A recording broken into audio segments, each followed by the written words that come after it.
চিরকুট ছিল, সেটা হাতে নিলাম। দেখলাম কিছু লেখা আছে। চিরকুটে লেখা, প্রথমে দুঃখিত আপনার ব্যাগ ছিনতাই করার জন্য। হ্যাঁ, আপনি এখন হয়তো ভাবছেন যে আমি কে আর টাকাগুলো আপনার কাছে ফেরত গেলে কিভাবে, তাই তো? হ্যাঁ, আমি আপনার ব্যাগ ছিনতাইকারীদের মধ্যে একজন। আমি আমার দলবল সহ ওই রাস্তা সহ গোটা শহরে ছিনতাই করি। ওই দিন আপনার টাকাও আমার দলের লোকেরা ছিনতাই করে নিয়ে আমার বাড়িতে চলে আসে। ওইখানে টাকা ভাগাভাগি হচ্ছিল, তখনই আমার মেয়ে চলে আসে সেখানে। একটা মাত্র মেয়ে, অনেক সাধনার ফল, অনেক ভালোবাসি ওকে। ওরা আপনার মানিব্যাগে নিয়ে এসেছিল, সেটাতে আপনার ছবি ছিল।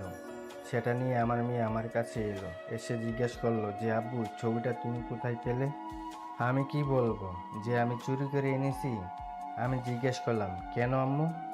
বলল, আব্বু মনে আছে আমাকে একটা গাড়ি ধাক্কা দিয়েছিল, তখন এই আঙ্কেলটা আমাকে ডাক্তার আঙ্কেলের কাছে নিয়ে গেছিল। ওর ওই কথা শুনে আমার দলের সবার টাকা গোনা বন্ধ হয়ে যায়। আমি দলের লিডার, কিন্তু আমার মেয়েকে ওরা আমার থেকেও বেশি ভালোবাসে। আচ্ছা মামুনি, তুমি যাও, আমি এই আঙ্কেলকে গিফট দিয়ে দেব, কেমন? আমার দলের সবাই সিদ্ধান্ত নিল যে আপনাকে টাকাটা ফিরিয়ে দেবে, কারণ যে আমার মেয়ের জীবন বাঁচিয়েছে তার জীবন আমরা কিভাবে নষ্ট করি। অনেক খোঁজে জানতে পারলাম আপনি এ বাসায় থাকেন, তাই এখানে ব্যাগটা দিয়ে গেলাম। আপনাকে হয়তো অনেক কষ্ট দিয়ে ফেলেছি, অজান্তে মাফ করে দিবেন। আর আমার মেয়েকে সেদিন বাঁচানোর জন্য আমি আজীবন আপনার কাছে চিরকৃতজ্ঞ থাকব।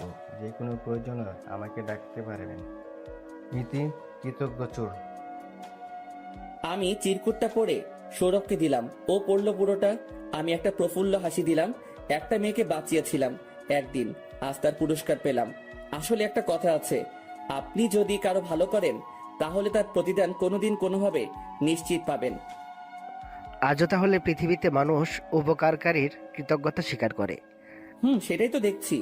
একটা কথা মনে রাখিস, তুই কারো ক্ষতি না করলে আল্লাহ তোর কোনো ক্ষতি হতে দিবে না। দেখছি তো, তোর থেকে সরাসরি। কি রে, কি আছে ব্যাগে? কিরে, কি আছে ব্যাগে? আন্টিকে সবটা খুলে বললাম। আন্টি শুনে খুব খুশি হলো। সাব্বির, তাহলে আমাদের টেক্সটাইল মিল দেওয়া হবে আবার। বল। অবশ্যই। আন্টি এই খুশিতে জমজমাট খাওয়া দাওয়া হয়ে যাক। হ্যাঁ, অবশ্যই। কি খাবি বল? তেহারি পাক করো প্লিজ। আচ্ছা বস। মা, একটু তাড়াতাড়ি করো, আমরা বেরোবো। আচ্ছা বস। আন্টি অনেকক্ষণ যাবত রান্না করতে গেছেন। সৌরভ আর আমি টিভিতে টম এন্ড জেরি দেখছি। আসলে বড় হলেও আমাদের বাচ্চা স্বভাব এখনো যায়নি। সময় পেলে আমরা কার্টুন দেখি। এইটা নিয়ে আম্মু আন্টি আমাদের অনেক খেপাতো। আম্মুর কথা মনে পড়তেই মনটা খারাপ হয়ে গেল। সেই সাথে নিজেকে শক্ত করে নিলাম, কারণ যে আমাকে নিজের গর্ভের কলঙ্ক মনে করে তার কথা ভেবে দুঃখ করে কি লাভ। তবু মা তো মাই, যতই কষ্ট দিক তাকে কি আর ভুলে থাকা যায়? এর মধ্যে আন্টি ডাক দিল যে রান্না হয়ে গেছে, খেতে আয়। টেবিলে গেলাম, আন্টি বেড়ে দিচ্ছে আর খাচ্ছি। আহ। আজ অনেকদিন পর মন ভরে খেলাম। আমিও।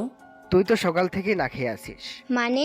আরে কিছু না আন্টি, ও দেখে নাই, আমি ওর আগেই খাইছি। আসলেই? আম্মু, ও খাইছে, আমি হয়তো দেখি নাই। ও আচ্ছা। খাবার খেয়ে একটু জিরিয়ে নিলাম, তারপর বেরিয়ে পড়লাম শ্বশুর বাড়ির উদ্দেশ্যে। শালার জীবনটাই কুফা, বিনা দোষে বাড়ি থেকে বিতাড়িত হলাম।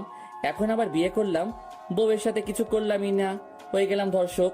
শ্বশুর বাড়ি এসে গেছি, আর একটু সামনে একটা ট্রাক রাখা, তাই গাড়ি আর সামনে যাবে না। গাড়ি থেকে নেমে পড়লাম। আমি আর সৌরভ হাঁটছি। গেটের কাছে পৌঁছাতেই হঠাৎ পিছন থেকে একটা মেয়েলি চিৎকার শুনলাম। তাকালাম, কাউকে দেখতে পেলাম না। আবার শুনলাম। এবার তাকাতে না তাকাতেই দেখতে পেলাম একটা মেয়ে দৌড়াইছে। আমাদের দিকে দৌড়াচ্ছে বললে ভুল হবে, কুকুরের হাত থেকে নিজেকে বাঁচানোর জন্য ছুটছে। হঠাৎ সামনে এসে পুশটা খেলো। আমি চোখ বন্ধ করে নিলাম। চোখ বন্ধ অবস্থায় আমি অনুভব করলাম যে আমি তো দাঁড়িয়ে আছি, পড়ে যাইনি। চোখ খুলে যা দেখলাম, বিশ্বাস করেন ভাই, মুই কয়েক হাজার ভোল্টের শক খেলাম। মেয়েটি সৌরভের উপরে শুয়ে আছে। মেয়েটার ঠোঁট আর সৌরভের ঠোঁট গেঁথে গেছে একে অপরের সাথে। না, আমি সিদ্ধান্ত নিলাম এখানে কাবাবে হাড্ডি হয়ে লাভ নেই। মুই অন্যদিকে ঘুরে বাঁশি বাজাতে লাগলাম ঠোঁট দিয়ে। ওই শালা ওঠ। আরে তুই তো ঠিকই আছিস। আরে, এই আটার বস্তা আমার উপর থেকে সরা, দম আটকে আসছে। এই মিয়া, আমি আটার বস্তা হলে আপনি শুকনা হাড্ডি। সরি আফু। মাফ করে দেন। এই কাকে আপু বলছেন? আমাকে কিস করলেন, এখন আবার আপু বলা হচ্ছে? শরম করে না আপনার? আমার শরম করবে কেন? আমি কিস করিনি, আপনি জোরপূর্বক করাইছেন। ওই থাম তুই, আর আপনিও থামুন। এই যে ভাইয়া, আপনি তো সবটা দেখেছেন, আপনি কিছু বলেন। আমি কি বলবো? এখানে যা হয়েছে সেটা বলেন। যা হওয়ার হয়েছে, সব আল্লাহর ইচ্ছা, কিন্তু ব্যাপারটা রোমান্টিক ছিল। তুই এখানে রোমান্টিকতা খুঁজে পাস? এভাবে দিন দুপুরে একটা ছেলের ইজ্জত লুটে নিল একটা মেয়ে, আর তুই দাঁড়িয়ে দাঁড়িয়ে দেখলি? মেয়েটা আর আমি সৌরভের ন্যাকা কান্না দেখে হাসতে হাসতে মাটিতে গড়াগড়ি খাচ্ছিলাম। আমি কোনো মতে উঠে দাঁড়ালাম, পেট ব্যথা হয়ে গেছে হাসতে হাসতে। মেয়েটি এখনো নিচেই গড়াগড়ি খাচ্ছে। ভাইয়া হাতটা দেন, একটু উঠে দাঁড়াই। সাব্বির, তুইও ওর সাথে যোগ দিলি? দাঁড়া, আমি এখনই 999-এ কল দিচ্ছি। আমি ভাবলাম মজা করছে, কিন্তু আসলেই কল দিল। আমাকে এখানে একটা মেয়ে ইজ্জত লুটের চেষ্টা করছে। ফোন কেটে গেল। টুট টুট টুট। সৌরভ 999 নাম্বারের গোষ্ঠী উদ্ধার করছে গালি দিয়ে। আচ্ছা দেখুন, যেহেতু ধাক্কাটা আপনি খেয়েছেন ওর সাথে, সেহেতু দোষটা কিন্তু আপনার। ধাক্কা তো আমি খেয়েছি। আচ্ছা, আই এম সরি। জান, মাফ করলাম। আমি আর সৌরভ গেট দিয়ে ঢুকলাম, পিছনে মেয়েটাও। আরে, আপনি আবার পেছনে পেছনে আসছেন কেন? বললাম তো মাফ করে দিয়েছি। আরে আমি আমার বোনের বাসায় যাচ্ছি, আপনাদের পিছু নিচ্ছি না। মানে? এইটা আমার চাচার বাড়ি। ও আচ্ছা, কিন্তু আপনারা কারা? এখানে কি করছেন? ভেতরে গেলেই জানতে পারবেন। এই বলে আমি আর সৌরভ ভেতরে যাচ্ছি, পিছনে মেয়েটি। ভেতরে ঢুকতেই কাজের বুয়া আসলো। না, ব্যস্ত হবেন না। জামাই সাহেব মানে? হঠাৎ করে উপর থেকে আঙ্কেল বলে উঠলেন। এই তো মাত্র এলাম, কিন্তু ওনারা কারা? ও তোর দুলা ভাই। আমার দিকে ইশারা করে। জান্নাত আপুর হাজবেন্ড? হ্যাঁ। ও দুলা ভাই, সরি, আসলে আমি বিয়েতে ছিলাম না তো, তাই আপনাকে চিনতে পারিনি। কোন ব্যাপার? না, এখন তো চিনেছেন। হ্যাঁ। জামাই বাবাজি, তুমি সকালে না খেয়ে চলে গেলে, দুপুর পার হয়ে বিকেল হয়ে গেল, কিছু খাওয়া হয়েছে কি? জি আঙ্কেল, খেয়েছি আমি। জান্নাত খেয়েছে? না, খাইনি। কেন খাইনি সেটা জিজ্ঞেস করলাম, কিন্তু কিছুই বললো না। আচ্ছা বুঝলাম, বুয়া খাবার বেড়ে দেন জান্নাতের জন্য। চাচু আপু কই? উপরে আছে। ও আচ্ছা, আমি দেখে আসি। সাব্বির, আমি বাসায় চলে যাব। কেন? এমনি, রাতে আবার চলে আসবনি। আচ্ছা যা, চলে আসিস। হাফসা উপরে গেল, সৌরভও গেল ওর পিছু। সৌরভ গেল, ওর কিছু জিনিসপত্র আছে আনতে। একটু পরে সৌরভ চলে গেল। আমি আঙ্কেলের সাথে কথা বলছিলাম ওনার সেই ফ্যাক্টরি ব্যাপারে। আমি কিনতে চাইছিলাম, কিন্তু উনি বললেন যে এটা হয় না, কারণ আঙ্কেলের কোনো ছেলে নেই, একটা মেয়ে আর তার জামাই আমি কিভাবে এটা ক্রয় করি? এটা তো আমি এমনিতেই ব্যবহার করতে পারি, কিন্তু আমি ফ্রিতে কিছুই ব্যবহার করতে চাই না। আঙ্কেল অনেক করে বললেন, এখন ওনার কথাকে অগ্রাহ্য করলে বেয়াদবি হয়, তাই আমি রাজি হয়ে গেলাম। কিন্তু প্রত্যেক মাসে একটা ভাড়া আমি জান্নাতকে দিয়ে দিব। খালার বেড়ে দেওয়া খাবার নিয়ে উপরে গেলাম।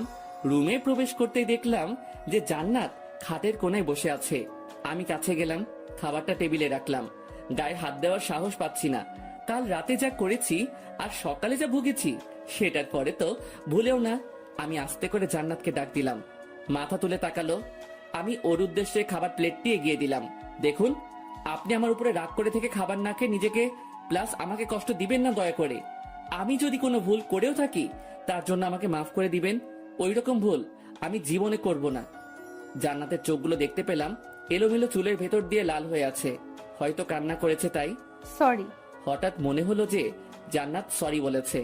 আমি ভাবলাম হয়তো মনের ভুল। কি হলো? সরি বললাম তো। এইবার ঠিকই শুনলাম, জান্নাত আমাকে সরি বলছে। বিশ্বাস হলো না। আপনি অসুস্থ, খেয়ে নেন। কি সব হাবিজাবি বলছেন? এইবার জান্নাত আমার পা ধরে কান্না করে দিল। কি হচ্ছে আমি বুঝতে পারছি না। যে মেয়েটা আমাকে সকালে থাপ্পড় দিল, অপমান করলো, সে এখন সরি বলছে। ব্যাপারটা অদ্ভুত লাগছে। এ কি, আপনি আমার পা ধরেছেন কেন? আরে ছোট লোক মানুষের পা ধরলে আপনার হাত ময়লা হবে। আমি চাই না আমার গায়ে হাত দিয়ে কেউ দূষিত হোক। আর সকালে আপনার হাত ময়লা হয়েছে আমার গালে হাত দিয়ে, ভালো করে হাত ধুয়ে নিবেন। আপনার আমার উপরে রেগে থাকাটাই স্বাভাবিক, কিন্তু তবুও বলবো সরি। জানি এটা ক্ষমার অযোগ্য, তবুও চাইবো আমাকে মাফ করে দিন। আরে ভুল তো আপনি করেননি, করেছি আমি। তাই কারোর মাপ চাওয়ার হলে আমি চাইবো। আপনি হয়তো জানেন না, কাল রাতের ঘটনার ভুল বোঝাবুঝিতে আমি আপনার গায়ে হাত তুলেছি, কিন্তু আমার উদ্দেশ্য সেটা ছিল না। রাগের বশে করে ফেলেছি। আমি একটু বদরাগী, তাই আমার করা ভুলগুলোকে ক্ষমা করে দেন। আরে ছোট লোক মানুষ আপনি, আমার কাছে ক্ষমা চাইলে আপনিও ছোট লোক হয়ে যাবেন তো। আপনি এখনো সেই কথা নিয়ে পড়ে আছেন। আমি বলছি তো আমার ভুল হয়েছে। ও আচ্ছা, আপনার ভুল হয়েছে। তো আপনি কি ভুল করেছেন একটু শুনি।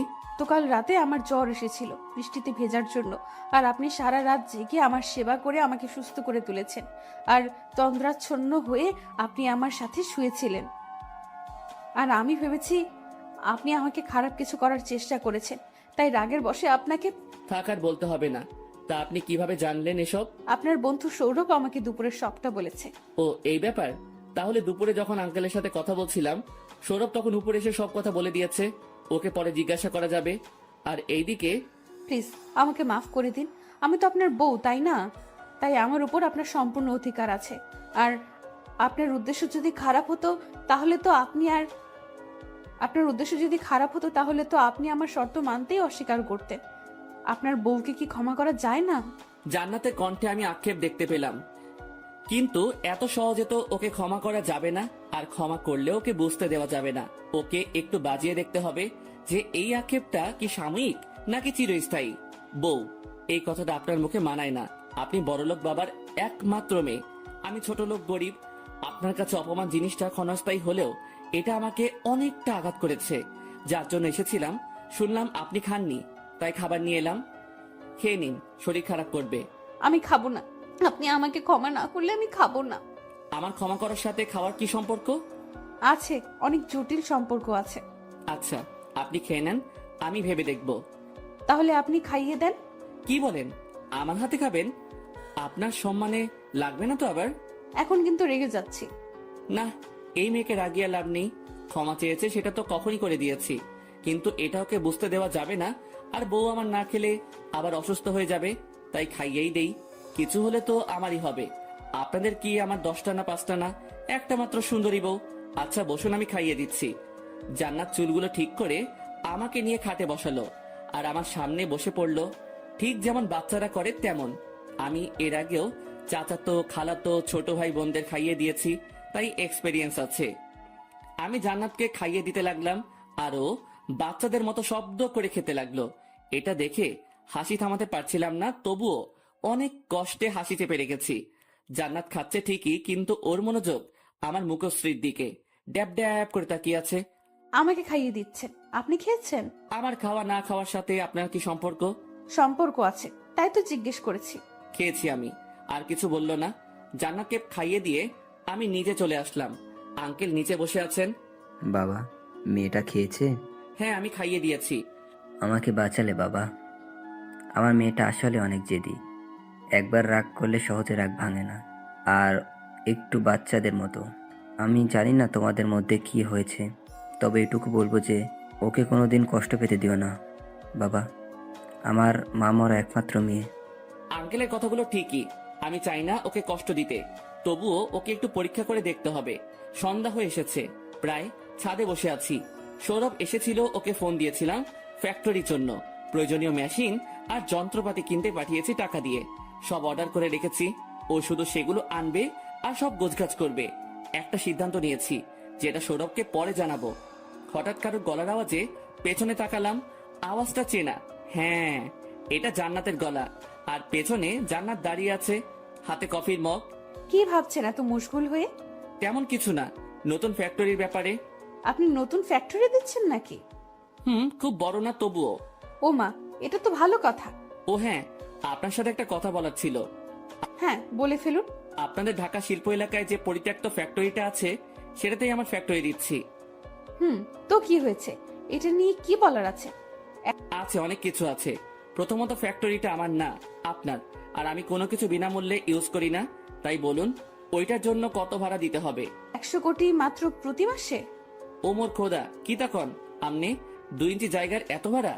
এত টাকা দিয়ে তো ওই রকম 20-25টা ফ্যাক্টরি কেনা যাবে। আচ্ছা, আপনি আমার কি হন? আমার জানা মতে আপনার স্বামী। আপনি কি ভাবেন? সেটাই তো।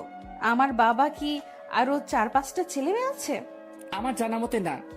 আপনি আর কে আবার? তাহলে আপনি আমার স্বামী হয়ে আমাকে ভাড়া দেবেন?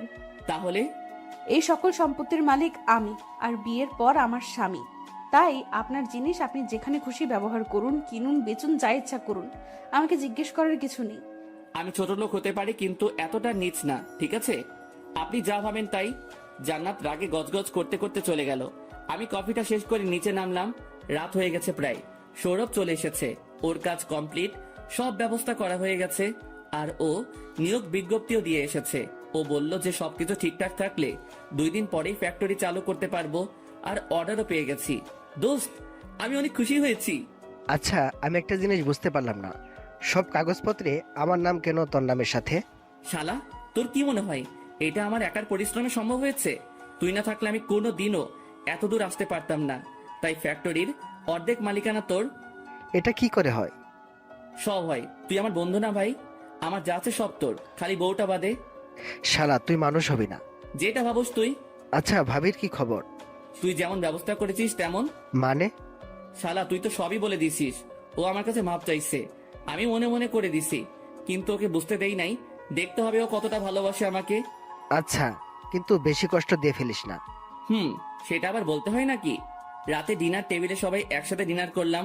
সৌরভের সাথে বসে কিছুক্ষণ ফ্রি ফায়ার খেললাম। ও আবার খুব গেম পাগল আর অনেক ভালো খেলে। রাত অনেকটা হয়েছে, 11টা বাজে। আমি আবার বেশি রাত জাগি না কারণ ছাড়া। তাই সৌরভকে রুমে পাঠিয়ে আমিও ঘুমাতে গেলাম। রুমে প্রবেশ করতেই দেখতে পেলাম জান্নাত বসে আছে, হয়তো আমারই জন্য অপেক্ষা করছে। আমি চেঞ্জ করে নিলাম আর বিছানা থেকে একটা বালিশ নিয়ে সোফার উদ্দেশ্যে যেই পা বাড়াবো তখনই। এর মানে আপনি আমাকে স্ত্রী বলে মানেন না? কেন সোফায়? আই, কোথায় যাচ্ছেন? না, বিছানায় শোবেন আমার সাথে, সোফায় যেতে হবে না। না, আমি চাই না গতকাল রাতের ঘটনার পুনরাবৃত্তি ঘটুক। রুমে প্রবেশ করতে দেখতে পেলাম জান্নাত বসে আছে, হয়তো আমার জন্য অপেক্ষা করছে। আমি জামা চেঞ্জ করে নিলাম আর বিছানা থেকে একটা বালিশ নিয়ে সোফার উদ্দেশ্যে যেই পা বাড়াবো তখনই। এই, কোথায় যাচ্ছেন? কেন সোফায়? না, বিছানায় ঘুমান আমার সাথে, সোফায় যেতে হবে না। না, আমি চাই না গতকাল রাতের ঘটনাটার পুনরাবৃত্তি ঘটুক। আপনি এখনো আমাকে ক্ষমা করতে পারেননি, তাই না? কখন বললাম যে আমি আপনাকে ক্ষমা করে দিয়েছি? কেন, আপনি কি কোনোদিন আমাকে ক্ষমা করবেন না? সেটা সময় বলবে, আমি না। আচ্ছা, বিছানায় ঘুমালে কি কোনো সমস্যা? হ্যাঁ, সমস্যা, অনেক বড় সমস্যা। কি সেটা? আপনি তাহলে আপনি বিছানায় শুয়ে পড়ুন, আমি সোফায় শুয়ে পড়ছি। একজন ছেলে হয়ে একজন মেয়েকে সোফায় শুতে দেব? আপনি বিছানায় না ঘুমালে আমি মাটিতে বিছানা করে শুয়ে পড়ব। পাগল হয়েছেন? মাটিতে? তাহলে কি করব? আপনি তো বিছানায় শুবেন না বলছেন। কিন্তু আপনাকে মাটিতে ঘুমাতে দেই কেমন করে? তাহলে দুজন একসাথে ঘুমাই। অনেকক্ষণ ভেবেচিন্তে। আচ্ছা, কিন্তু শর্ত আছে। কি শর্ত? মাঝখানে কোলবালিশ থাকবে। চলবে। না, দৌড়াবে। আমি বিছানায় শুয়ে পড়লাম, সাথে জান্নাত। তো একই বিছানায় আমরা দুজন, কিন্তু মাঝখানে কোলবালিশ। কিন্তু সেটা ক্ষণিকের জন্য। একদিন জান্নাতকে তো মেনে নিতেই হবে। সকালে ঘুম ভাঙলো, বুকের উপর ভারী কিছু অনুভব করলাম। তাকিয়ে দেখি জান্নাত আমাকে আষ্টে পৃষ্ঠে জড়িয়ে ধরে আছে। কোলবালিশটা নেই, হয়তো বিছানার নিচে পড়ে আছে। জান্নাতের চুলগুলো ছড়িয়ে আছে সারা মুখ জুড়ে। ওর চুলগুলো অনেক বড়, আজকালকার মডার্ন মেয়েদের মতো না। ওর চুলগুলো থেকে একটা মিষ্টি ঘ্রাণ পাচ্ছি। হাত দিয়ে চুলগুলো সরিয়ে দিলাম। নিষ্পাপ লাগছে ওকে খুব। মন চাচ্ছে কপালে একটা ভালোবাসার পরশ এঁকে দেই। জান্নাত গভীর ঘুমে আছে, তাই কপালে একটা চুমু দিলাম। হয়তো টের পাবে না। সকাল অনেকটা হয়েছে, তাই জান্নাতকে আস্তে করে সরিয়ে উঠে পড়লাম। উঠতে মন চাইছিল না, তবুও কাজ আছে, তাই উঠে পড়লাম।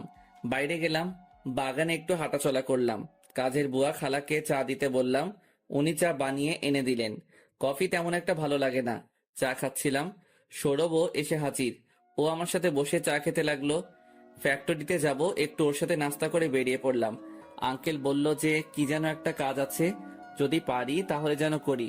আমি জিজ্ঞেস করাই বললেন যে জান্নাতের খালাতো বোন ইউএসএ থেকে আসছে, ওনাকে আনতে যেতে এয়ারপোর্টে। আমি বললাম যে নিয়ে আসবো, সমস্যা নেই। আঙ্কেল আমাকে ফ্লাইটের টাইম আর সব বলে দিলেন। ফ্যাক্টরিতে সব ঠিকঠাক চলছে।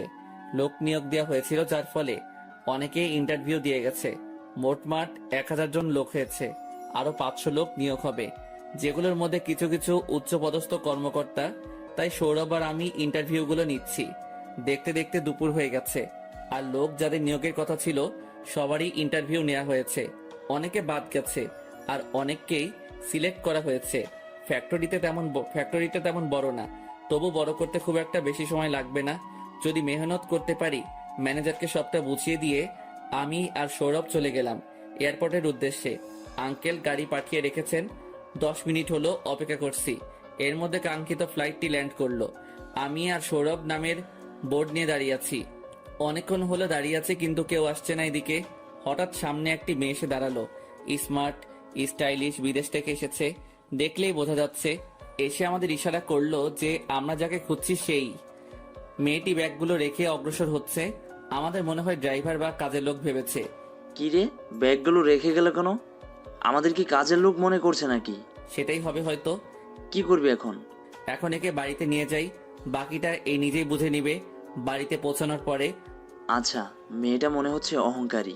বড়লোক বাপের পোলাপান এমনই হয়। কই দোস, আমরা তো অনেক বড় লোক ছিলাম, তুই তো এখনো আছিস, কিন্তু আমরা তো এত অহংকারী ছিলাম না। আমরা কোনোদিন সম্পদের বড়াই করিনি। হাতের 5টা আঙ্গুল কি আর সমান হয়?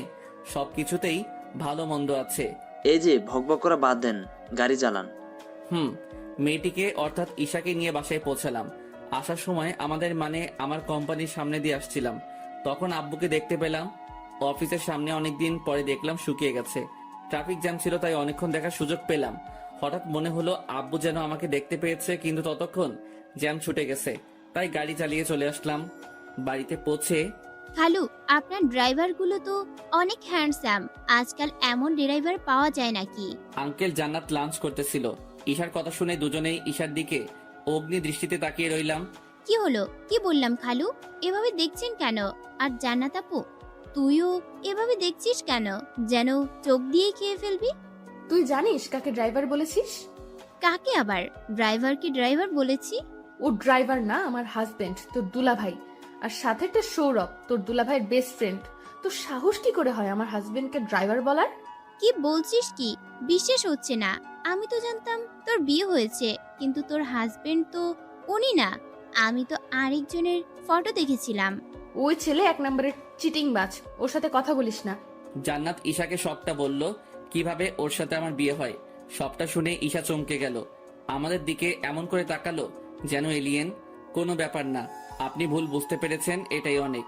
আর কেউ যদি কোনো কিছু না জেনে করে, তাহলে সেটাকে ভুল হিসেবে ধরা যায় না। আর কারো ভবিষ্যতে কারোর ব্যাপারে কমেন্ট করার আগে একটু যাচাই করে নেবেন, তাহলেই হবে। Yes boss. আপনি কি আর্মি নাকি? আপনি তো বলে দিলেন আমি কি। আসলে আপনি আর্মি? ও সেনাবাহিনীর কর্নেল। ওমা, কি তা কোন? তাহলে বিদেশি কেন? ট্রিটমেন্টের জন্য। ও আচ্ছা। এখন সুস্থ হয়েছেন? জি। আচ্ছা, তাহলে রেস্ট নিন, অনেকটা পথ জার্নি করে এসেছেন। ধন্যবাদ। আরে কি বলিস তুই এগুলো আপু? যা সত্য তাই বললাম। তোর হিংসা হয় নাকি? আমার আবার হিংসা হচ্ছে কোথায়? তোর চেহারা দেখলেই বোঝা যাইতেছে। আচ্ছা, আমি হিংসা করি? এখন চল উপরে চল, তোর দুলাভাইকে খাবার দিয়ে আসি। জান্নাত খাবার বেড়ে দিয়ে গেল, খেয়ে নিলাম। বিকেলে ঈশার সাথে জমিয়ে গল্প করলাম। মেয়েটাকে যতটুকু অহংকারী ভেবেছিলাম তার উল্টা খুব মিশুক, কিন্তু আর্মি অফিসার। চেহারা দেখলে মনে হয় খুব গম্ভীর। রাতে সবাই মিলে বসে বসে লুডো খেলছিলাম, তখনই সৌরভের ফোনে কল আসে। সৌরভের ফোন দিয়ে খেলছিলাম, তাই স্পষ্ট নাম্বারটা ভেসে উঠল, আন্টি দিয়ে সেভ করা। সৌরভ মোবাইল নিয়ে একটু দূরে সরে গেল। হ্যালো, আসসালামু আলাইকুম। ওয়ালাইকুম আসসালাম। কেমন আছিস? জি আন্টি, ভালো আছেন? এই তো বাবা। তা সাব্বিরের কোনো খবর জানিস? না আন্টি, সাব্বিরের খবর আমি জানবো কি করে? তোর আঙ্কেল নাকি দেখে সাব্বিরকে। আঙ্কেল দেখেছে? কখন, কবে? আগে বল তুই, সাব্বিরের কোনো খবর জানিস কি না? আন্টি, আমি জানি না সাব্বির কোথায় আছে, আর জানলেও বলবো না। আপনারা যা করছেন ছেলেটার সাথে, ও বেঁচে থেকেই মরে গেছে। এসব বলে লাভ নেই আন্টি, যা ভুল করেছেন তার মাসুল তো ভোগ করতেই হবে। সৌরভ ফোন কেটে আবার লুডো খেলতে বসে পড়ল।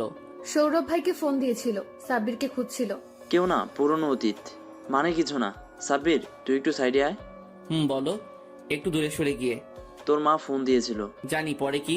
বলো যে তোর ঠিকানা বলতে, ওনার তোর কাছে মাপ চাইছে। মামার বাড়ির মোয়া নাকি? চাইলো আর পেলো? আমার কেউ নেই, আমি এতিম। অনেক কান্নাকাটি করছিল, বলছিল জীবনে সব থেকে বড় ভুল করেছে তোকে সেদিন বিশ্বাস না করে। ভুল, এই শব্দটা আমার রক্তের সাথে মিশে গেছে। আর আবার যদি ফোন দেয় বলে দিস সাব্বির মারা গেছে। অন্যদিকে ঈশা আর জান্নাত ভাবছে কি হলো হঠাৎ করে আমার, আর কি বা রহস্য আছে এই ফোন কলে। এটা নিশ্চিত সাব্বির ভাইয়ার বাড়ির কল। কিন্তু আমার জানা মতে সাব্বির তো এতিম। তুই ভুল জানিস, হয়তো সাব্বির ভাই কিছু লুকাচ্ছেন তোর থেকে।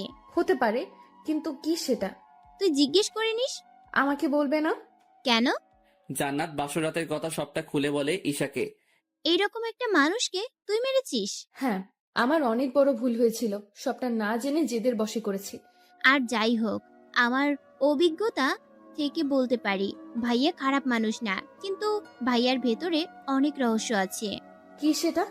তোর হাজবেন্ড তুই বের কর। তার আগে তো আমাকে তার মেনে নিতে হবে। একটা সিস্টেম আছে ভাইয়ার কাছে যাওয়ার। বল বল, তাড়াতাড়ি বল। ঈশা জান্নাতকে কানে কানে সব বলে কিভাবে কি করতে হবে। আমি আর সৌরভ এসে বসলাম ওদের সাথে লুডো খেলার জন্য। আমি খেলবো না। কেন, কি হয়েছে? শরীরটা কেমন যেন লাগতেছে। হঠাৎ করে কি হলো? এই তো কিছুক্ষণ আগেও দিব্যি ছিলেন। আরে অসুস্থতা কি বলে কয়ে আসছে নাকি? সেটাও ঠিক, অসুস্থ বোধ করলে রুমে চলে যান, খেলতে হবে না। জান্নাত চলে যায়। মেয়েটাকে একটু আগেও দেখলাম সুস্থ, হঠাৎ কি হলো? রাত অনেকটা হয়েছে। সৌরভ আর ঈশা রুমে গেছে ঘুমাতে। আমিও গেলাম রুমে, গিয়ে জান্নাতের পাশে কোলবালিশ দিয়ে শুয়ে পড়লাম। ঘুম চলে এসেছিল। তখনই জান্নাতের একটা হাত আমার উপর এসে পড়লো। আমি সরাতে গেলে বুঝতে পারলাম জান্নাতের জ্বর এসেছে। আমি শিওর না যে ওর জ্বর এসেছে, কিন্তু একটু আগেও তো সুস্থই ছিল। এখন আবার কি হলো? আমি ওর কপালে হাত দিলাম চেক করার জন্য। হ্যাঁ, সাংঘাতিক জ্বর এসেছে। হাত পুড়ে যাচ্ছে আমার, সারা শরীর দিয়ে আগুন বেরোচ্ছে। এখন কি করব আমি? ওই দিন রাতের সব কথা মনে পড়ে গেল, কিন্তু ওকে এভাবে ফেলে রাখতেও তো পারি না। তাই ভাবলাম যা হবার হবে, আগে ওর সুস্থ হওয়া দরকার। তাই জান্নাতকে আগের দিনের মতো ট্রিটমেন্ট করতে লাগলাম, কিন্তু জ্বর কমছে না। তাই ভাবতে লাগলাম কি করব। ডাক্তার ডাকবো? রাত তো অনেকটা হয়েছে, ডাক্তারই বা পাবো কোথায় এখন? জান্নাত হঠাৎ অস্পষ্ট স্বরে কিছু বলতে চাইছে। কিছু বলবে? জান্নাত হাতের ইশারায় ডাকলো, বলো। তোমার জ্বর আসলো কিভাবে সেটাই তো বুঝতে পারছি না। জান্নাত আমার পোলো টি শার্টের কলার ধরে টান দিল। আমি জান্নাতের উপরে পড়লাম। ওর ঠোঁটের উপর আমার ঠোঁট, ওর নিঃশ্বাস অনেক গরম হয়ে আছে। জ্বরের কারণে এমনটা হয়েছে। জান্নাতের আধো আধো খোলা চোখ আমার চোখের দিকে তাকিয়ে আছে। সাব্বির, প্লিজ আমাকে ক্ষমা করে দাও। আমি হয়তো আর বাঁচবো না, তাই প্লিজ আমার প্রতি আর রাগ করে থেকো না। আমাকে তোমার স্ত্রীর অধিকার দাও। কি বলবো বুঝতে পারছি না। জান্নাত আমার কাছে ক্ষমা চাইছে, এগুলো হয়তো জ্বরের ঘরে বলছে। আরে আপনি জ্বরের ঘরে কি বলছেন এসব? আমি যা বলছি মন থেকেই বলছি। জান্নাতের গরম নিঃশ্বাস আমাকে পাগল করে দিচ্ছে। আর যতই হোক, আমি একজন পুরুষ। জান্নাত আমাকে কাছে টেনে নিল, আরো কাছে, অনেক কাছে। ওর ঠোঁট আমার ঠোঁটে ক্রমাগত ভালোবাসা খুঁজে যাচ্ছে। আমি আর নিজেকে কন্ট্রোলে রাখতে পারলাম না, নিজেকে ওর কাছে সঁপে দিলাম। বাকিটা ইতিহাস। আর আমি সায়েন্সের ছাত্র, তাই ইতিহাস খুব একটা ভালো ব্যাখ্যা করতে পারি না। তাই বাকিটা ইমাজিন করে নেন। অতপর সকালে ঘুম ভাঙলো, কানে পানি অনুভব করলাম। মনে হচ্ছে কানে পানি প্রবেশ করছে, কিন্তু বিছানায় পানি আসবে কি করে? ও শিট, কালকে রাতের কথা মনে পড়ে গেল। আমি এটা কিভাবে পারলাম? জান্নাতের অসুস্থতায় মেয়েটা আমাকে কতটা নীচ ও খারাপ ভাবে। ছি ছি, এটা কিভাবে পারলি তুই সাব্বির? নিজেই নিজেকে বললাম। বিছানার পাশে তাকিয়ে দেখলাম জান্নাত দাঁড়িয়ে আছে, চুল ঝাড়ছে, হয়তো মাত্র গোসল করে এসেছে। আমাকে জান্নাতের কাছে ক্ষমা চাইতে হবে। ও কি আমাকে ক্ষমা করবে? জান্নাত, দেখুন কালকে রাতে যা হয়েছে সবটা আমার অনিচ্ছায়। আমি নিজেকে কন্ট্রোল করতে পারিনি। আমি কিভাবে পারলাম এটা করতে? প্লিজ আমাকে ক্ষমা করে দাও। আমি আজ থেকে সোফায় শোবো, না হলে আবার সমস্যা হবে। এসব জান্নাত খুব মন দিয়ে শুনছিল। ওর মনে কি চলছে জানি না, মুখটা অনেক গম্ভীর করে রেখেছে। জান্নাত আমার কাছে আসলো, হয়তো লাথি উষ্টা চট থাপ্পড় দিবে, তাই চোখ বন্ধ করে নিলাম। এটাই আমার প্রাপ্য। কিন্তু কিছু সময় অতিক্রান্ত হওয়ার পরেও কিছু অনুভব করলাম না, কিন্তু কারোর চাপা হাসির আওয়াজ পাচ্ছি। চোখ খুলে দেখলাম জান্নাত মুখে হাত দিয়ে হাসছে। আমার তাকানোতে এবার জোরে জোরে শব্দ করে হাসতে লাগলো। না। এই কি ব্যাপার, আপনি হাসছেন কেন? পাগল হয়ে গেছেন নাকি? বাট আপনি একটা পাগল। কিভাবে? আরে, নিজের স্ত্রীর সাথে আপনি যা খুশি করেছেন, এতে আবার ক্ষমা চাওয়ার কি আছে? আর স্বামী হিসাবে আপনি এক রাত কেন, হাজার রাত্রি আমাকে ভালোবাসতে পারেন, এতে দোষের কি আছে? কি বলবো বুঝতে পারছি না। আমি যা ভেবেছিলাম তার উল্টোটা ঘটেছে। আপনার মাথা ঠিক আছে নাকি এখনো জ্বরের ঘরে আছেন? আমি এখনো ঠিক আছি, আর গতকাল রাতেও ছিলাম। মানে গতকাল রাতে ঠিক ছিলেন মানে? মানে হয়েছে কি, গতকাল রাত্রের সবটা সাজানো ছিল, নাটক ছিল। নাটক হয় কিভাবে? আপনার তো জ্বর ছিল, সেটা কি মিথ্যা? জ্বরটা তৈরি করা হয়েছিল পেঁয়াজের কারিশমায়। ও মাই খোদা, মানে আপনি? হ্যাঁ, এই সবটা আমাকে শিখিয়েছে ঈশাজি। ও তলে তলে এত কিছু? তলে তলে সিএনজি চলে আর আমি চালালেই হরতাল? এই, আপনার এইসব কথা বাদ দেন, মাথার উপর দিয়ে যায়। যা হবার হয়েছে, বেশ হয়েছে। তাহলে আবার হয়ে যাক বলে একটা দুষ্টু হাসি দিলাম। আপনি তো সেই অ্যাডভান্স লেভেলের। আপনার তুলনায় কমই আছি। May I doing in the কামরা? আমি আর জান্নাত নিজেকে ঠিক করে নিলাম। দরজার বাইরে থেকে ঈশা আওয়াজ দিচ্ছে। না, আজ থেকে মানা করেছে। ঈশা রুমে আসলো আর সবটা বলল ওর প্ল্যানের ব্যাপারে। অনেকক্ষণ আড্ডা দিলাম আমরা, সাথে সৌরভ ছিল। সকালে নাস্তা করে বের হলাম বাড়ি থেকে। নাস্তাটা জান্নাত নিজের হাতে বানিয়েছিল। খুব একটা খারাপ হয়নি রান্নাগুলো, কিন্তু রুটিগুলো দেখতে এক একটা এক এক দেশের মানচিত্রের মনে হচ্ছিল। ফ্যাক্টরিতে অনেক কাজ পড়ে আছে। আজ কয়েকজনের নিয়োগ আছে, প্লাস কাল থেকে ফ্যাক্টরি চালু হবে। কয়েকজন ক্যান্ডিডেট আসলো, মোটামুটি সবাই উচ্চশিক্ষিত প্লাস দক্ষ। হঠাৎ একজন রুমে প্রবেশ করলো। আপনারা কি ভাবছেন কে সে? সে হলো আমার চাচাতো ভাই অনিক, যার জন্য আমি বাড়ি থেকে বিতাড়িত। আমি প্রথমে একটু অবাক হলাম, একটু না অনেকটাই, কারণ অনিকদের তো অনেক বড় ব্যবসা আছে। তাহলে অনিক কেন চাকরির জন্য এসেছে? অনিকও আমাকে দেখে অবাক হয়েছে। কে কার ভাই, সম্মান দিয়ে কথা বলুন।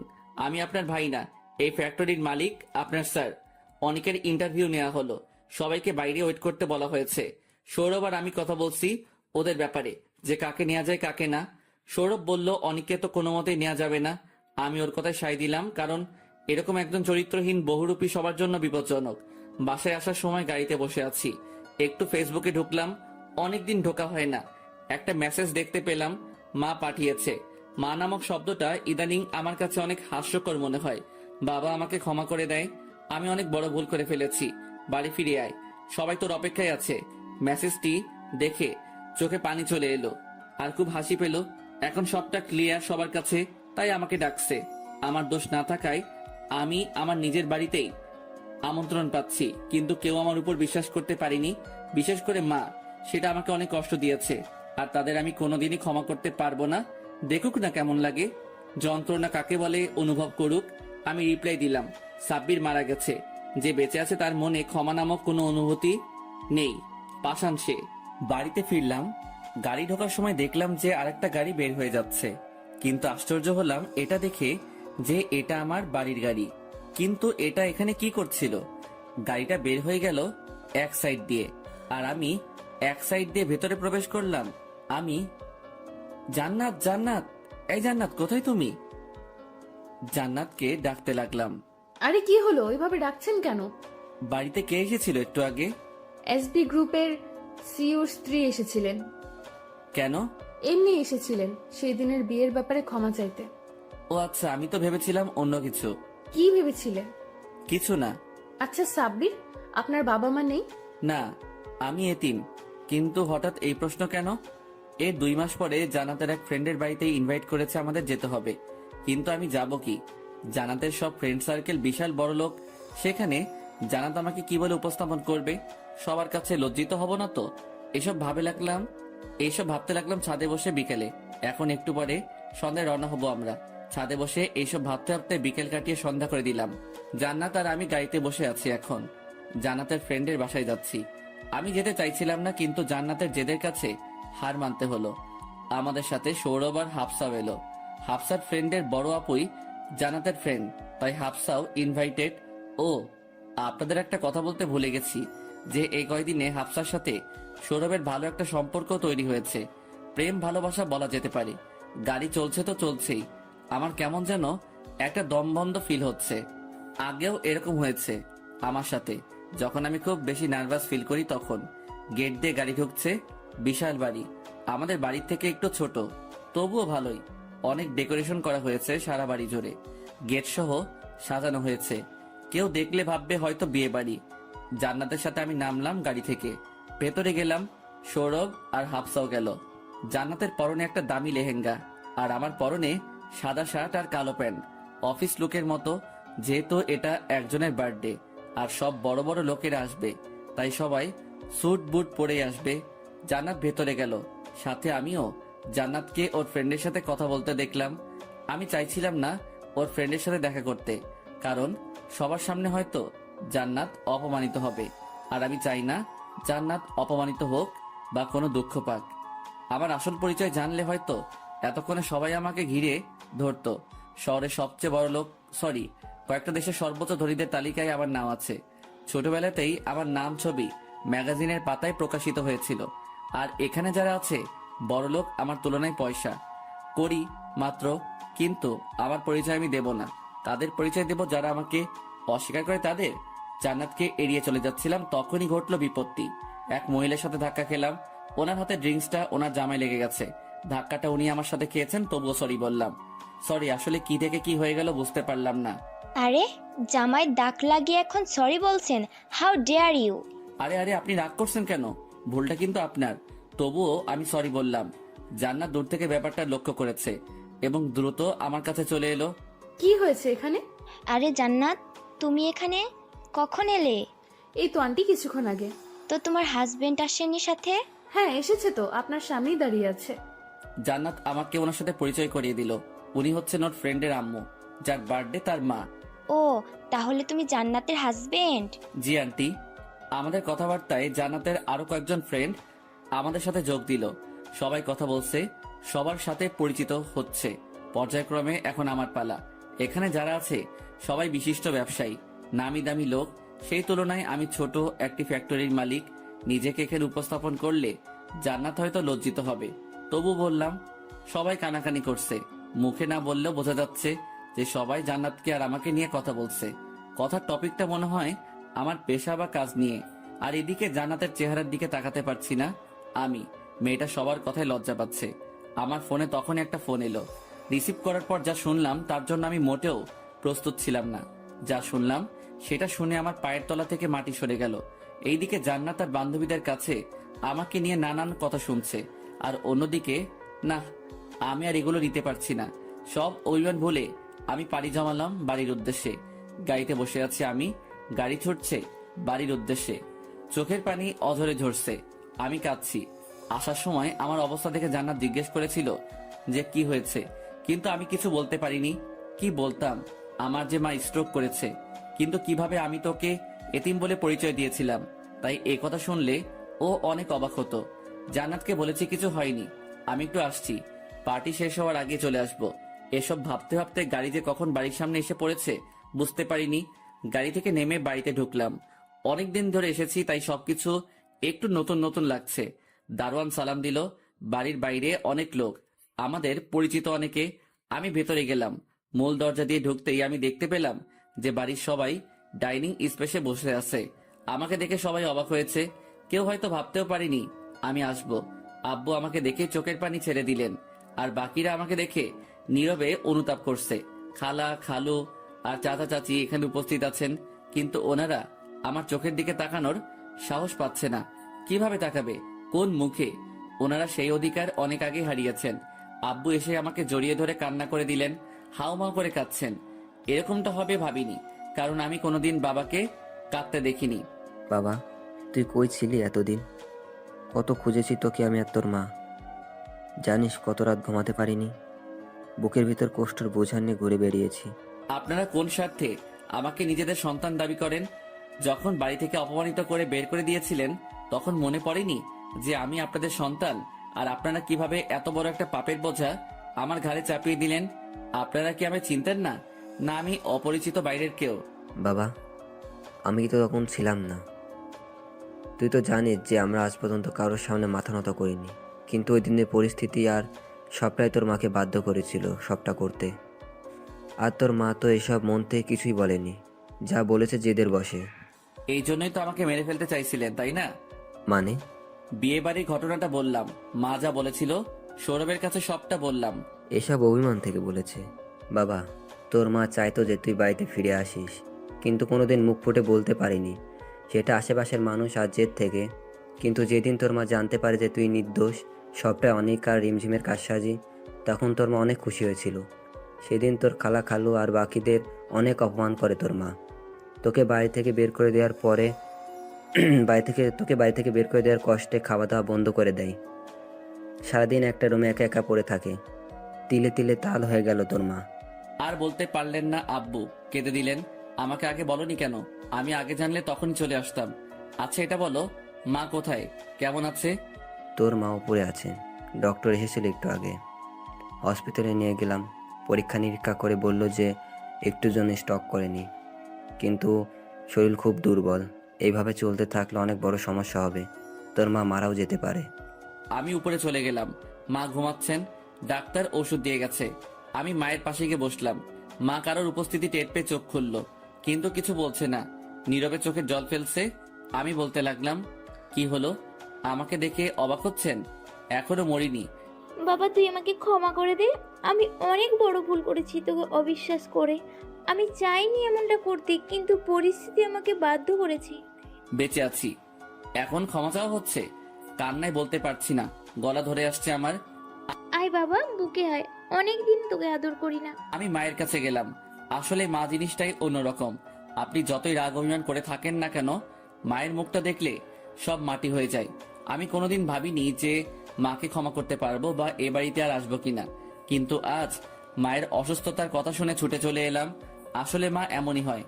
মায়ের সাথে অনেকক্ষণ কথা বললাম, 1 ঘন্টার মতো কেটে গেছে, কিন্তু আমি একটা জিনিস ভুলে গেছি। আমাকে জান্নাতের কাছে যেতে হবে। বেচারি একা একা সেখানে কি করছে না জানে, আমাকে নিয়ে টেনশন করতেছে হয়তোবা।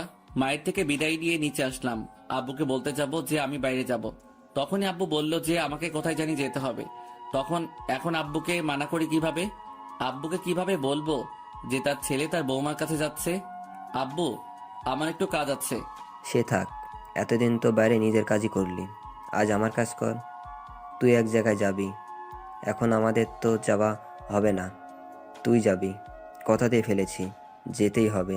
আমি না গেলে তুই যাবি। আমি এখন যাব না, শরীর ভালো লাগছে না। আমার হয়ে তুই যাবি, আমি ফোন করে বলে দিচ্ছি। কোথায় আব্বু? আমার এক ছোটবেলার বন্ধুর মেয়ের জন্মদিন আজ, সেই পার্টিতে। কোথায় সেটার কতক্ষণ লাগবে? আমি বেশি সময় দিতে পারবো না, যাব আর আসবো। সে তুই যা করার করিস, কিন্তু আমার বন্ধুর সাথে দেখা করে চলে আসবি। আর ওর মেয়েকে উইশ করি যদি পারিস। আচ্ছা আমি যাচ্ছি, ঠিকানা দাও। আব্বুর কাছ থেকে ঠিকানা চাইলে একটা কাগজে লিখে দিল। আমি বেরিয়ে যাচ্ছিলাম, তখনই আব্বু ডাক দিল, এই ছেলে, এদিকে আয়। কেন আবার কি হলো? কোথায় যাচ্ছিস? তুমি যেখানে পাঠাচ্ছ সেখানে। নিজের পোশাক দেখেছিস? আমার ছেলে হয়ে এই পোশাকে যাবি সেখানে? আরে তার উপরেই ভুলে গেছি। আমি রেডি হয়ে এলাম। আমি আমার রুমে চলে গেলাম। সবকিছু গোছগাছ করাই আছে আগের মতো, তাই রেডি হতে সময় আসলো না। রেডি হয়ে নিচে আসলাম, কি পড়েছি সেটা পরে জানবেন। আব্বু বলল গার্ড নিয়ে যা, অনেক মানুষ আর শত্রুর তো অভাব নেই, তাই হামলা হতে পারে। আমি বাইরে বেরিয়ে এলাম, আর কয়েকজন গার্ড এসে আমাকে গাড়ি পর্যন্ত নিয়ে গেল। একে একে 7টা BMW গাড়ি চলছে, মাঝখানের ল্যাম্বরগিনি গাড়িতে আমি। গাড়ি ছুটছে আব্বুর দেয়া ঠিকানায়। পড়ালেখা নিয়ে একটু ব্যস্ত সময় পার করছি, তাই গল্প দিতে দেরি হয়। গাড়িতে বসে আছি আমি, আর কি হবে সেখানে যাওয়ার পর সেটা নিয়ে ভাবছি আর হাসছি। ভেবেছিলাম সৌরভকে বলবো, বললে অতটা মজা পাবে না, যেহেতু ও যেখানে আছে তাই ওকেও সারপ্রাইজটা দেওয়া যাবে। কারণ আব্বু যে ঠিকানাটা দিয়েছে সেটা আর কোথাও না, সেটা জান্নাতের বান্ধবীদের বাসায়। ওর বাবাই হয়তো আব্বুর ফ্রেন্ড, তাই ইনভাইট করেছে। আব্বু হয়তো এতক্ষণে ফোন দিয়ে বলে দিয়েছে যে আমি আসছি, তাই সবাই আমাকে ওয়েলকাম জানানোর জন্য হয়তো গেটে দাঁড়িয়ে আছে। আসলেই নিয়তি কাকে কখন কোথায় কিভাবে দাঁড় করায় সেটা বোঝা দেয়। একটু আগেও সবাই আমাকে যেভাবে দেখছিল সেভাবে আর দেখবে না। আর আমাকে নিয়ে যে এত কথা বলা হচ্ছিল, সমালোচনা, সেটা একটু পরে গুণকীর্তনে রূপান্তরিত হবে। দেখতে দেখতে আর এসব ভাবতে ভাবতে আব্বুর দেওয়া ঠিকানায় পৌঁছে গেলাম। গেটে অনেকে দাঁড়িয়ে আছে। আগেই বলেছিলাম যে পুরোটা বাড়ি বিয়ের বাড়ির মতো সাজানো, আর বাড়িটাও বিশাল। বাড়িটার বর্ণনায় আসা যাক। বাড়িটাতে প্রবেশ করতে হয় বিশাল বড় গেট দিয়ে, আর তারপর দুপাশ জুড়ে বিশাল মাঠ, আর তার সামনে রাজপ্রাসাদের মতো বাড়িটা। গেটে দিয়ে শো শো করে 7টা গাড়ি ঢুকলো। গেটের সবাই গাড়ির পিছনে আসছে। 7টা গাড়ি, তাই সবার চোখে পড়ে গেছে। অনেকে তাকিয়ে আছে সেদিকে। গাড়িগুলো মাঠের একপাশে সিরিয়ালে দাঁড়ালো। গাড়িগুলো থেকে গার্ডসটা বের হলো। জান্নাত সহ সবাই মাঠে এসে উপস্থিত হয়েছে দেখার জন্য কে এসেছে। জান্নাতের ফ্রেন্ডরা সবাই বলা বলি করছে, কে এলো রে, মনে হচ্ছে অনেক বড় লোক, ছেলে না মেয়ে, এত দামি গাড়ি, স্টাইল আছে বলতে হবে, ইত্যাদি ইত্যাদি। গাড়িগুলো থেকে গার্ডস বের হয়ে এলো।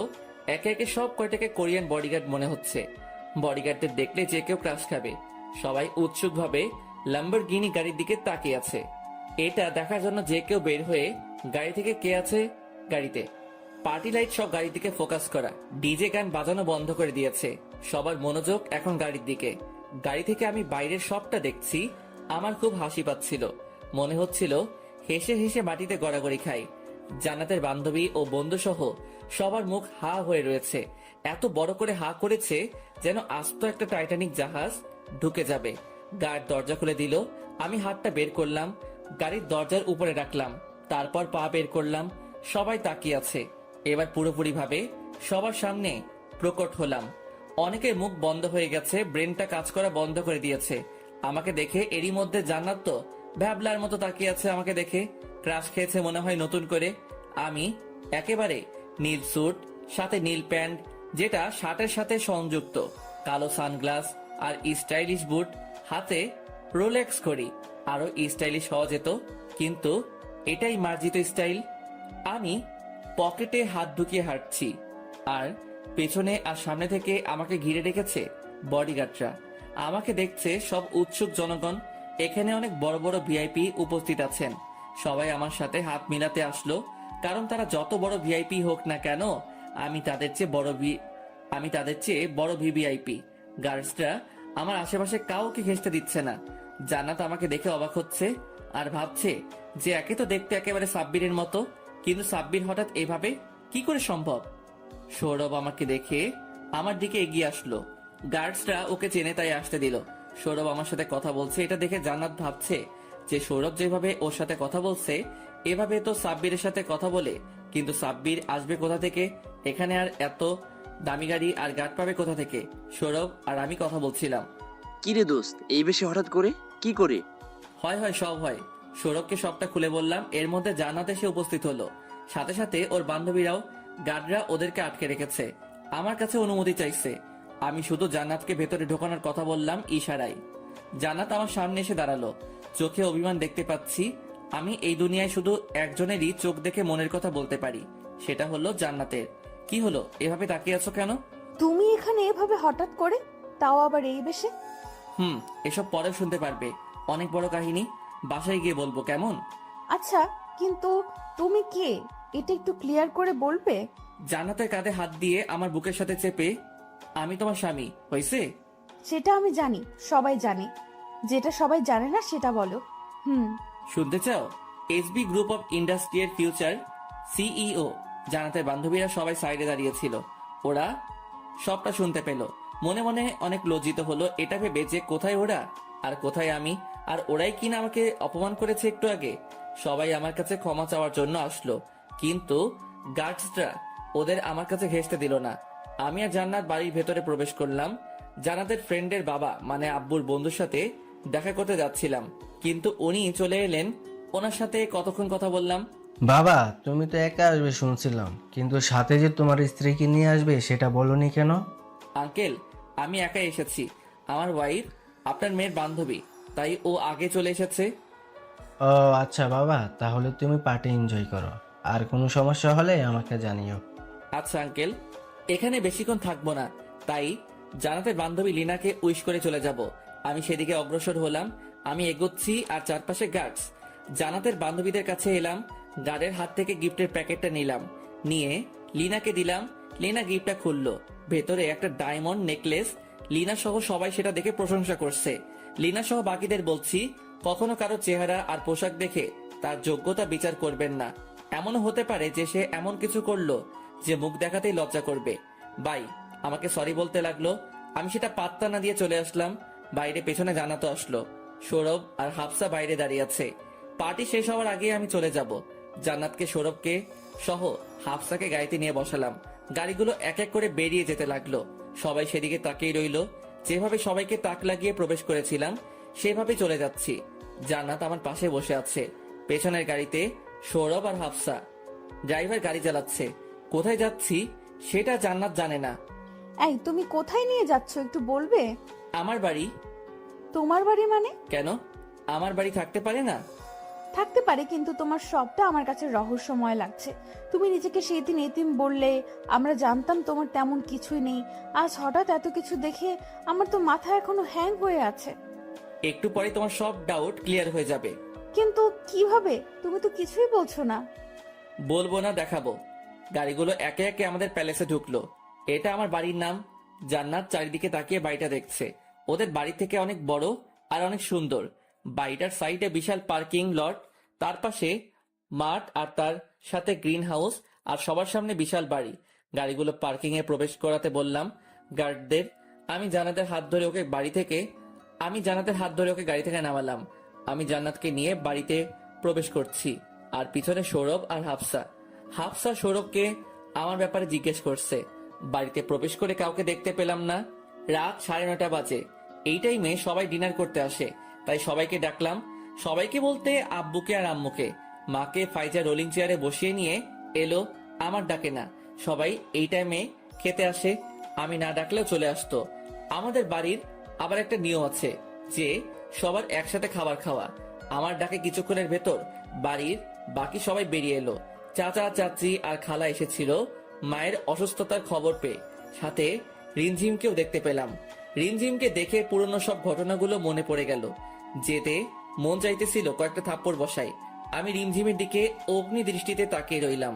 খালা ব্যাপারটা বুঝতে পারলেন আর রিমঝিমকে উপরে চলে যেতে বলবেন, কিন্তু রিমঝিম উপরে না গিয়ে আমার সামনে এসে দাঁড়ালো। হঠাৎ আমার পায়ে পড়ে কান্না করতে লাগলো। সাব্বির ভাই, আমাকে মাফ করে দেন। আমি অনেক বড় ভুল করেছি। আপনার মতো ফ্রেস্তার মতো মানুষের গায়ে কলঙ্ক দিয়েছি।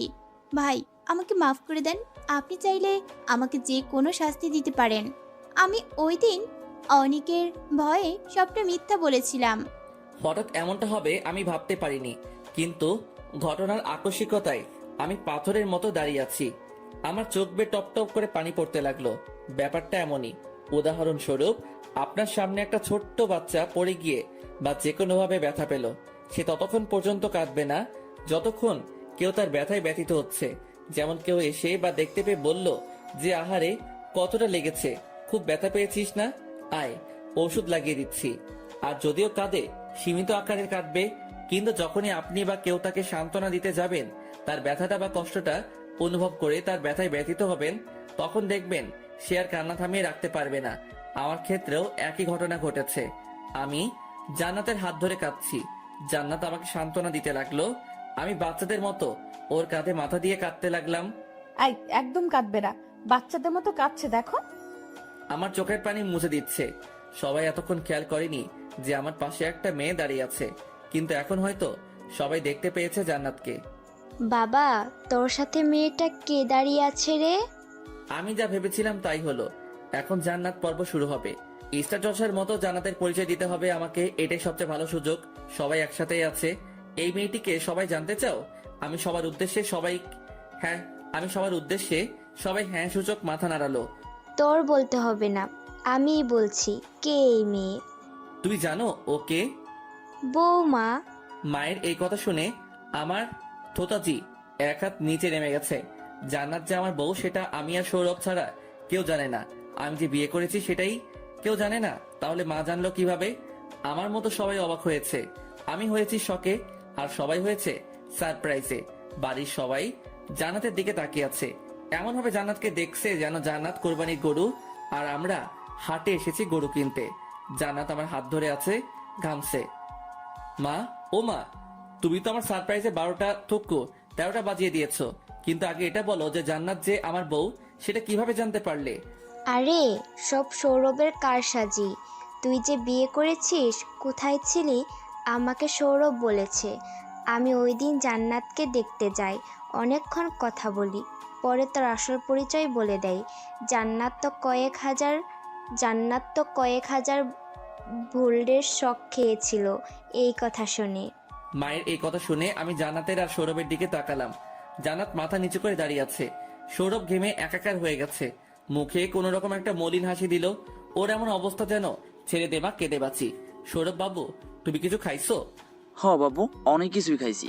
এত রাতে ভরা পেটে নতুন কিছু খেতে চাই না বলে হাফসার হাত থেকে ছুটে দিল দৌড়। ওর দৌড় দেখে মা সহ সবাই হাসতে হাসতে মাটিতে গড়াগড়ি খাচ্ছে।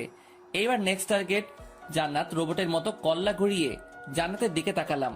এমন ভাবে মাথার নিচে দিয়ে দাঁড়িয়ে আছে মানে কিছুই জানে না, আজকেই দুনিয়ায় ল্যান্ড করেছে। নিষ্পাপ অবুঝ। আমি জান্নাতের কাছে গেলাম, একেবারে ফেস টু ফেস। আমার চোখের দিকে তাকাচ্ছে না। জান্নাত ফর্সা মুখ লাল হয়ে গেছে, চোখের দিকে তাকালেই মায়ায় পড়ে সব বলে ফেলবে। জান্নাত, হুম। আলে আমার বাবুটা ভয় পাইতেছে নাকি? আমি কি আমার বাবুকে কিছু বলবো? না, তুমি তো অনেক ভালো। কিন্তু মনটা বর্তমানে কালো। এই কথা বলার সাথে সাথে মনে হলো যে আমি বাড়ির সবার সামনে দাঁড়িয়ে আছি আর এসব করছি। সবার দিকে তাকালাম, সবাই হাসছে, মনে হয় কমেডি হচ্ছে এখানে। আমি আর কথা বাড়ালাম না। সৌরভকে পরে দেখবো। জান্নাতকে নিয়ে রুমে গেলাম, ফ্রেশ হয়ে নিচে আসলাম। সবাই আমাদের জন্য অপেক্ষা করছে খাবার টেবিলে। জান্নাত আর আমি ডিনার সারলাম। জান্নাতের আব্বু মানে আঙ্কেলকে ফোন দিয়ে বললাম সবটা। উনি খুশি হলেন অনেক। সাথে সৌরভের আম্মু মানে আমার সেকেন্ড আম্মুকে ফোন দিয়ে সবটা বললাম। উনিও অনেক খুশি হলেন, খুশিতে কেঁদে দিলেন। রাতের ঘুমটা কোনো রকমে ঘুমালাম, কিন্তু শান্তি মতো ঘুমাতে পারলাম না। সকাল 7টা-8টা নাগাদ দুইজন বডিগার্ড আমাকে ডাকতে ডাকতে উপরে চলে আসলো। হাঁপাচ্ছে দুজনেই। কি হয়েছে, তোমরা এমন করছো কেন? স্যার, বিপদ হয়ে গেছে। আমাদের ম্যাম মানে জান্নাত ম্যাডামকে গেটের সামনে থেকে কে যেন তুলে নিয়ে গেছে 2টা গাড়ি দিয়ে। ও শিট, কি করেছিলে তোমরা? আর জান্নাত এত সকালে গেটেই বা গেল কিভাবে? স্যার, আমরা ম্যামকে বেরোতে দেখেছিলাম, কিন্তু হঠাৎ যে এরকম কিছু হবে আমরা ভাবতে পারিনি। তোমরা ওই গাড়ির পিছনে না গিয়ে আমার কাছে আসলে কেন? স্যার, আমাদের 3 গাড়ি ভর্তি গার্ডস গেছে এই গাড়ি দুটোর পিছনে, কিন্তু এখনো ধরতে পারিনি। কোথায় আছে ওরা? সেটা এখনো জানা যায়নি। আমাদের গাড়িগুলো ফলো করতে গেছে, বাট কোনো খবর দেয়নি। এই খবরটা শুনে ঘুম সব উড়ে গেছে। কে করলো এই কাজ? আমার শত্রু কে আছে যে এই কাজ করতে পারে? আমি বাইরে বেরোলাম গাড়ি নিয়ে।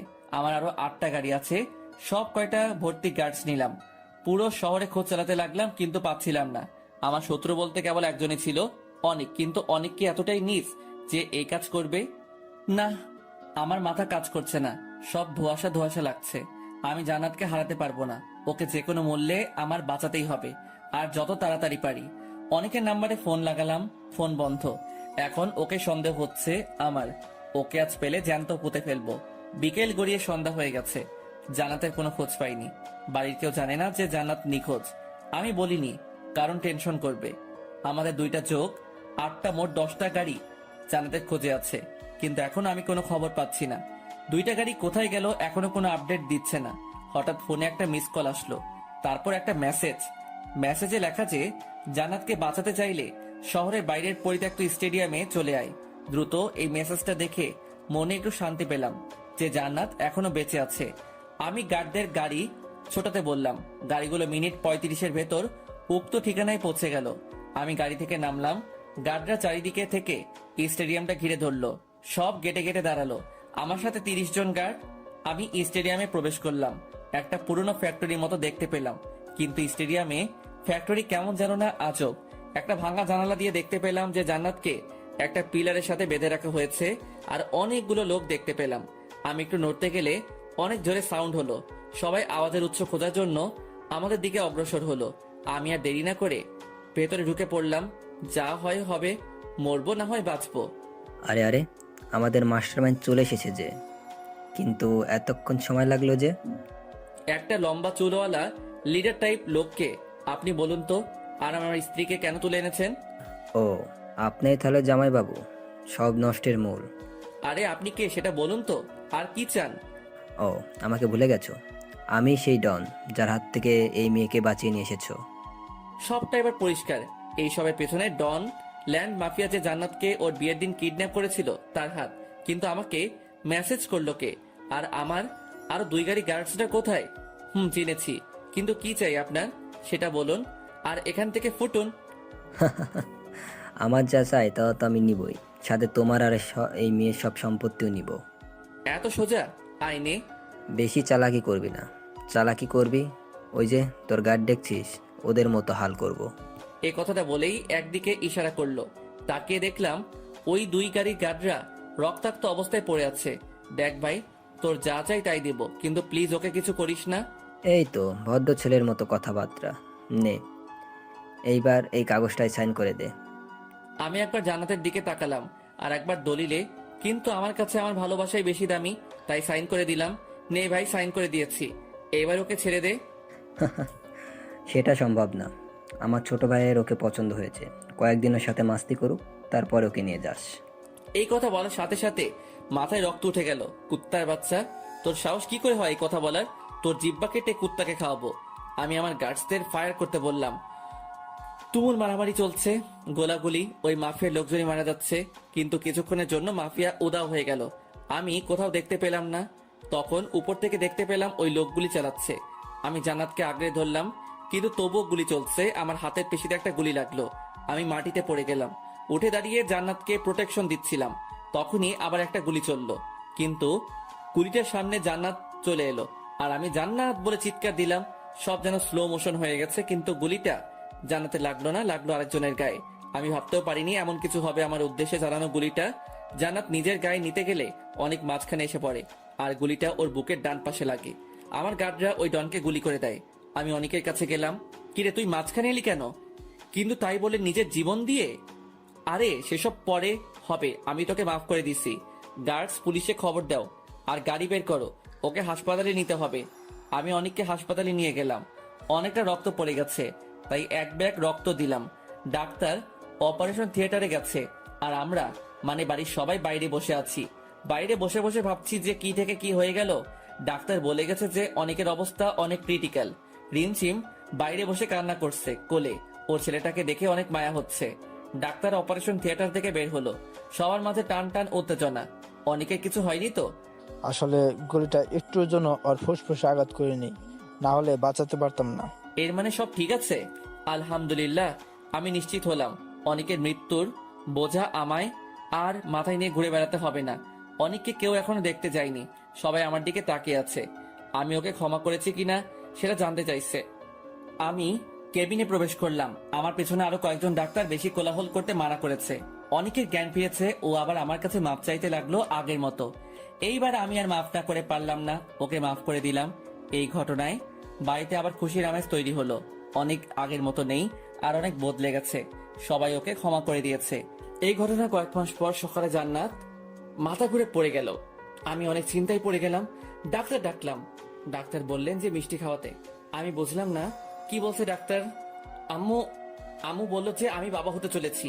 এইটা শুনে খুশিতে পাগল প্রায় অবস্থা। আমার জান্নাতের মুখের দিকে তাকিয়ে দেখলাম লজ্জায় লাল হয়ে আছে। আমার লজ্জাবতী অনেক ভালোবাসি, আমার লজ্জাবতীকে জান আমার।